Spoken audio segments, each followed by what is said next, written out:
I'm 85 years old, and the loudest sound in my house is silence. Not the peaceful kind. Not the kind people talk about when they say aging teaches you calm. No, I mean the sound of a phone that never rings. Every morning, I sit in this little kitchen with the same cold coffee beside me. The clock keeps ticking. The refrigerator hums. And every few minutes, I look down at my phone like a fool. Just checking. Just hoping. 3 months. 3 whole months since one of my children called me first. Funny thing is they only live a few hours away. Close enough to visit. Close enough to remember I'm still alive. Some nights the house gets so quiet. I leave the television running just to hear another human voice. I catch myself talking back to commercials sometimes, laughing at shows I'm not even watching. And that's when it hits you. At some point, silence stops feeling peaceful and starts feeling personal. Now listen, I wasn't some deadbeat father. I worked 40 years in a factory that smelled like sweat, metal, and smoke. I missed sleep so they could eat. I sat through freezing baseball games with numb hands just to watch my boys stand on a field for 6 minutes. I paid for braces, college, Christmas mornings. I gave them my knees, my back, my entire life. And the hardest part? I kept telling myself they were just busy. That's what old parents do. We protect our children, even from the guilt they should feel. But one morning, sitting right here in the dark with that silent phone in my hand, I realized something that nearly broke me. I wasn't waiting anymore. I was begging my own children to remember I existed. And after a while, waiting stops feeling temporary. It becomes your life. Every afternoon, around 4 o'clock, the sunlight hits my driveway the same way. Long shadows across the gravel. Quiet porch. Cold coffee sitting beside me for hours. And without even thinking about it anymore, I find myself standing near the window, listening. Every car that passes makes your heart move a little. Every set of headlights makes you look up. Then they drive right by. So you sit back down. You check your phone again. You turn the ringtone louder. You carry the thing from room to room like it's attached to your heartbeat. And the saddest part is you don't even notice when loneliness becomes a routine. One day, you're simply waiting for your children. Then suddenly, your whole life is built around waiting to be remembered. But old parents are strange creatures. We lie to ourselves with love. I kept making excuses for them. They're busy. Life is expensive now. The kids probably got soccer practice. Anything except the truth. Anything except admitting that maybe they just stopped thinking about me very much. Because once a parent accepts that possibility, something inside them breaks a little. So instead, we protect our children, even from guilt they probably deserve to feel. And slowly, you begin surviving on smaller and smaller pieces of attention. A thumbs up emoji becomes enough to make your whole day feel lighter. A 2-word text message gets reread 3 times. A 5-minute phone call on Christmas starts feeling like proof that you still matter to somebody. That's the dangerous part nobody warns you about. You start surviving on crumbs of attention while pretending it's a feast. Then nighttime comes, and nighttime is always honest. You lay there staring at the ceiling, replaying old memories like worn-out film reels. The first bicycle, the graduation photos, the nights you worked overtime instead of sleeping. And somewhere between midnight and morning, the guilt starts talking. Maybe I worked too much. Maybe I was too hard on them. Maybe I didn't say I love you enough. And eventually, one question starts echoing louder than all the others. Did I fail them somehow? And yet, the next morning, I still called anyway. That's the part people don't understand about loneliness. Even when your pride is hurting, hope keeps dialing the number. So I pick up the phone again, hear the ringing, then the voicemail, always the voicemail. And every single time, I try to make my voice sound lighter than my heart felt. Hey son, just checking in. Hey sweetheart, hope you're doing okay. Then I'd force a little laugh into my voice. Like I was busy, like I had somewhere to go, like I wasn't sitting alone in the same quiet house for the 6th day in a row. Old people do that, you know. We try very hard to sound like we're not lonely. Because the moment you sound lonely, you start feeling like a burden. And after a while, the fear gets bigger than the silence itself. You stop fearing the missed calls. You start fearing disappearance. That's the real terror of getting old.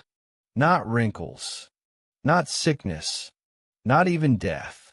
It's the slow feeling that your existence is fading from other people's minds while you're still alive to witness it. I used to sit there thinking, if I stop calling them, maybe I disappear completely. Maybe weeks would pass before anybody noticed. Maybe months. Maybe one day they'd only remember me because the hospital called first. That thought can eat a man alive, quietly, slowly, like rust. And then comes the humiliation nobody likes to admit out loud. You start organizing your day around a phone that never rings. You carry it from room to room. You pretend to stay busy when visitors ask what you've been doing lately. Sometimes I'd even leave the television louder than necessary, just so the house sounded alive if someone happened to call. And every time a notification buzzed, my heart jumped before my mind did. Most of the time, it was nothing. A weather alert, a pharmacy reminder, spam. Still, for one tiny second, you feel hopeful.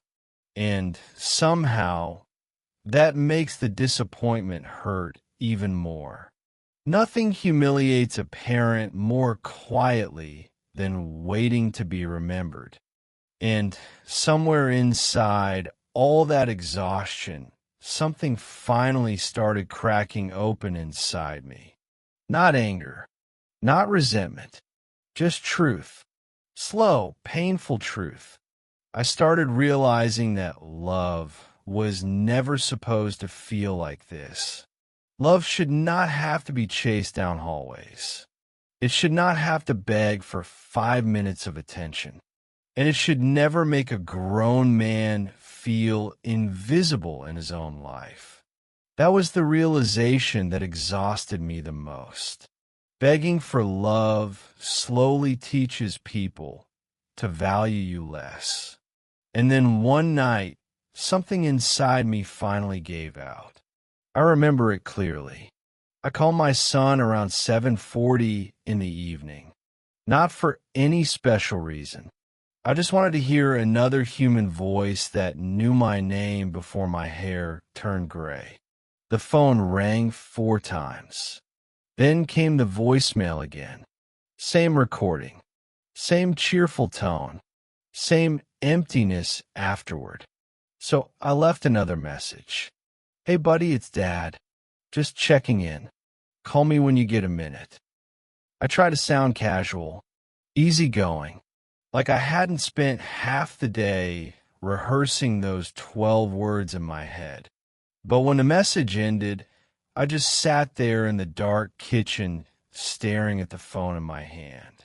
The refrigerator hummed softly behind me. The hallway light barely reached the living room.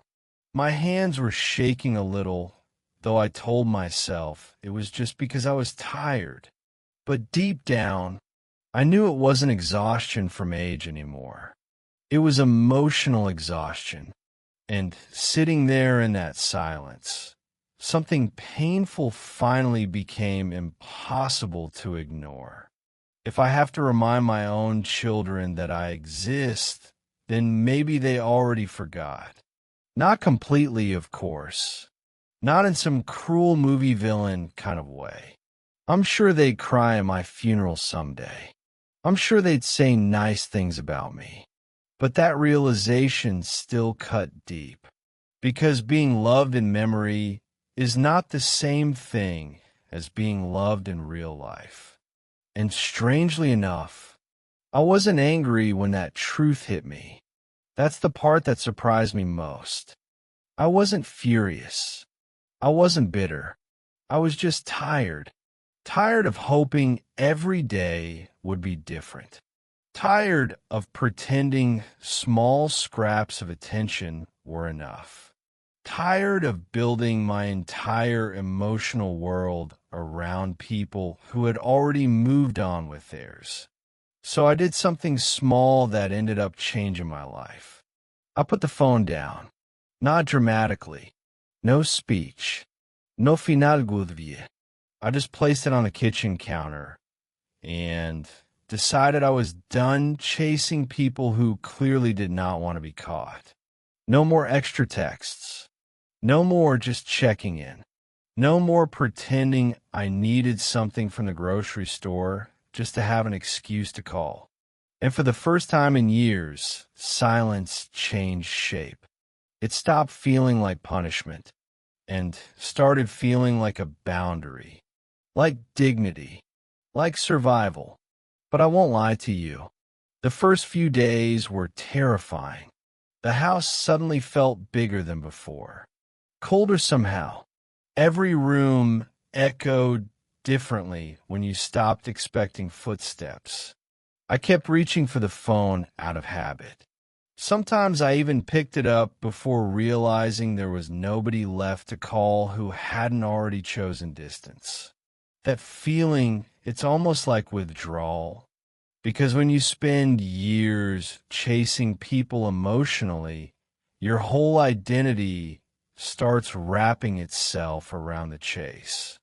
And when it suddenly stops, you hear something you were too distracted to notice before. The silence inside your own life.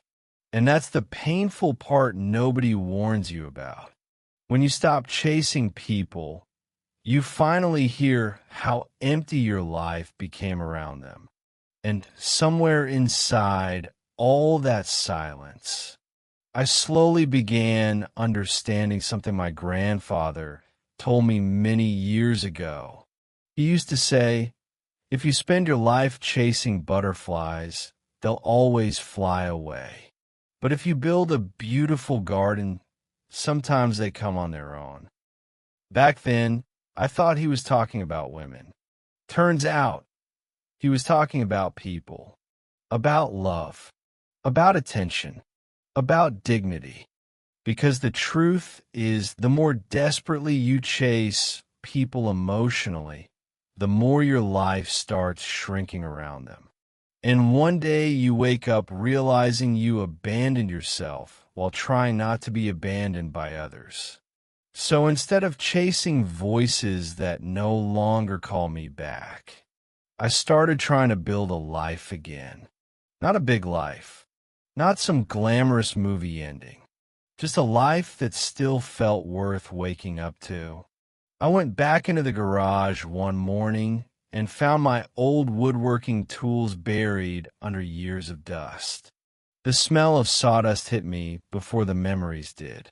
I spent the whole afternoon sanding down an old table with jazz music playing softly from a little radio near the window.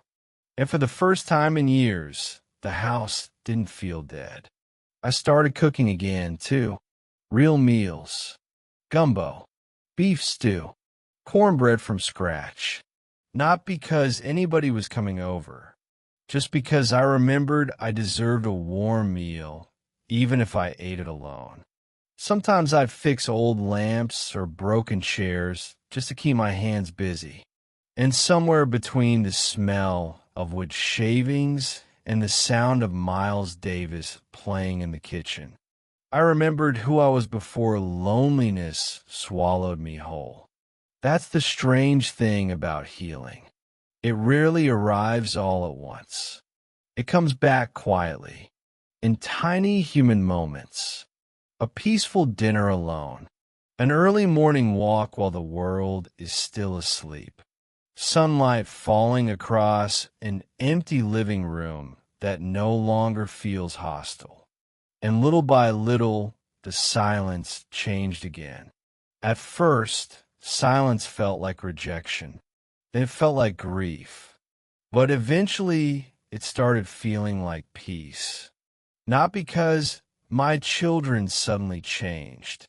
Not because life became perfect, but because I stopped treating my own existence like something that only mattered when other people acknowledged it. That realization lifted something heavy off my chest. I stopped checking my phone every 10 minutes. I stopped waiting for weekends to feel meaningful. I stopped measuring my worth by who remembered my birthday or who came to visit on holidays. And strangely enough, the less I chased love, the less painful the silence became. The pain became lighter the moment I stopped measuring my worth by who visited me. Then slowly, life started finding small ways back into me again. I began playing chess at the park on Thursdays with a few other old men who complained about their knees more than the game itself. I started talking to my neighbor while watering plants in the evening. Some mornings, a stranger at the diner would smile at me and ask how my coffee was.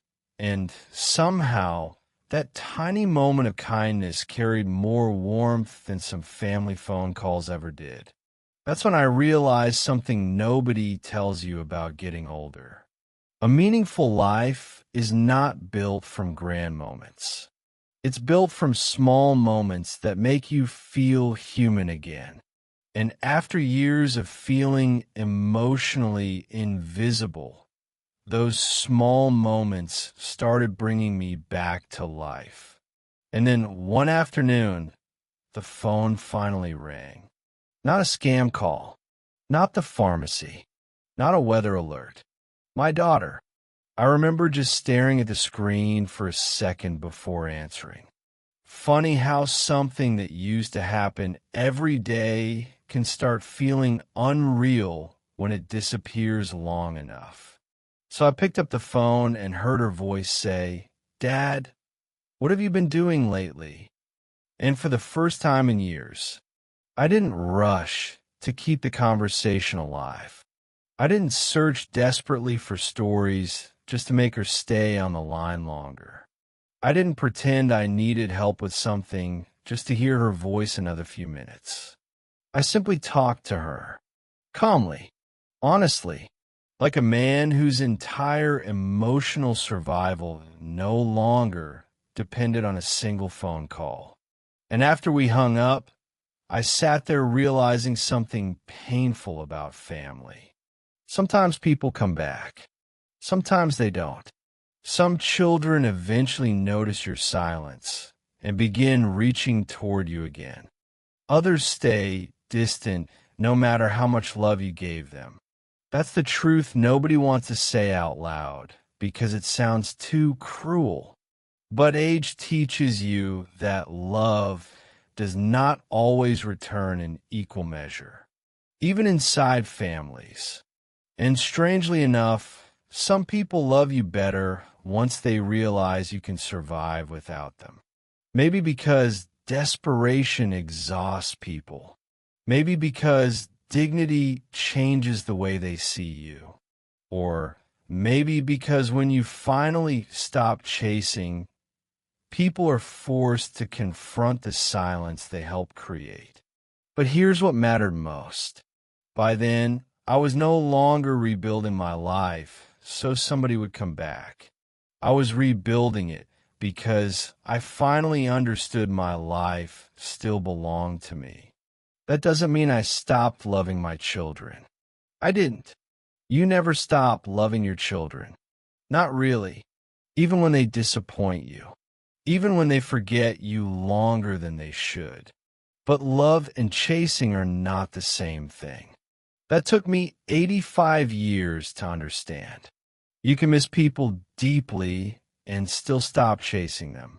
You can leave the door unlocked without standing beside it every night hoping someone walks through. And maybe that's the real lesson aging tries to teach us. Getting old is not the scariest thing in the world. Loneliness is not even the scariest thing.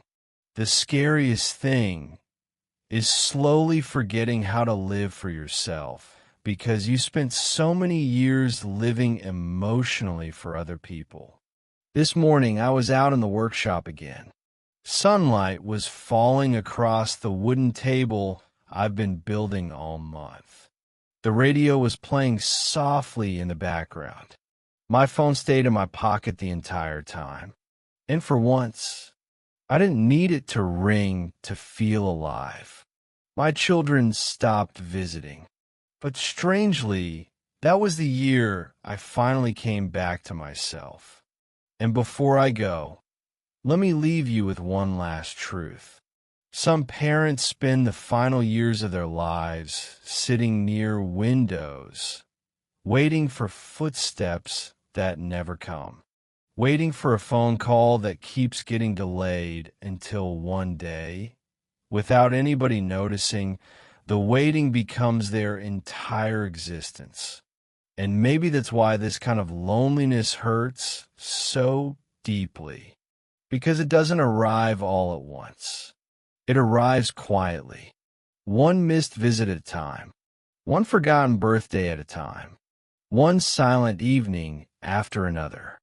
But if any part of this story felt familiar to you, if silence ever changed you too, then maybe you understand what I'm trying to say tonight.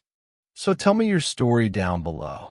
Not because strangers on the internet can fix your pain, but because sometimes being heard, even for a moment, reminds us we are not completely alone in it.